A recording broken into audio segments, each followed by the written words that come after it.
July 22, 2024, kasama ang resibo, nagtungo ang Barangay Vauci Officers ng San Isidro para imbitahan ang akusadong si Jose na humarap sa mag-inang Yoli at Giselda.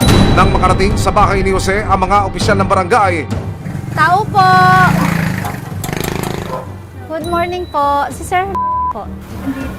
Pwede pa makausap? nagpaunlak si Jose sa imbitasyon ng barangay. Habang ang mag-ina naman, naghihintay na sa opisina ng Vauci sa pagdating ng kanilang inirereklamo. Ilang saglit pa, dumating na rin si Jose. Dito na nagpanting ang teka ng mag-ina. Talaga! Wala akong pwedeng makiusap sa ginawa! Makikiusap ka! Hala! Ay, sorry ka pag nalalaman! Wala akong pwedeng makiusap sa ginawa! Makikiusap ka! Sinubukan pang umeskapo ni Jose sa galit na mag-ina pero siniguro ng mga taga-barangay ang paghaharap ng dalawang panig. Dumulog si ma'am sa amin para kausapin si sir. Nandito kayo ngayon. Sana kung ano lang ang pag-usapan natin at saka kung sino ang tatanungin, yun lang muna ang magsasalita. Yung nanay niya, nalaman lang naman kung buhay. Hindi niya alam kung kwento namin ng anak niya. Yun, nakakala ko ba? Hindi niya alam yung totoo. Hindi niya alam kung saan nagasos ko sa anak niya. Basta ako gusto sa katahimikan. Wala nga pinakaw, hindi ako rapist. Ano yung sinasabi mong hindi alam ng nanay ko ang buong kwento? Ano ba ang totoong kwento para sa'yo? Malamig ka! Ako nagsasalita, di ba? Di ba apat kayo? Ang sabi kasi sa amin ni sir, tinanong kami, sino yung pinaka may tsura? Ang sagot daw nila, yung unang nakausap na which is ako. Okay, ikaw yung may gusto manyakis ka, demonyo ka, hayop ka eh. Huwag na huwag magsusumbong ang anak ko, papatayin mo, kaya mo, patayin mo ang pamilya ko! Hindi kami namimita ka, daw totoong rapist ka!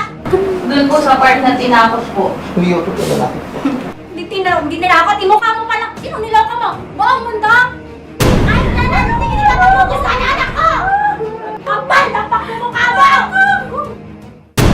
Pero bago matapos ang harapan, si Jose humirit pa ng tila magdidiin na inabuso niya ang biktima. Sige po, sir. Paano ko ba mapapatunayan yung ginagsabi beses kayo?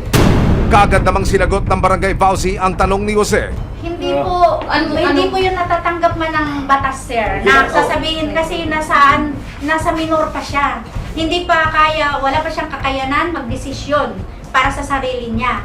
Kaya nandyan talaga na may pagkakamali talaga tayo. Ang isang minor, hindi natin pwede ganyanin eh. Pero dapat nag-isip ka rin. Tamang sinabi nila, may anak ka.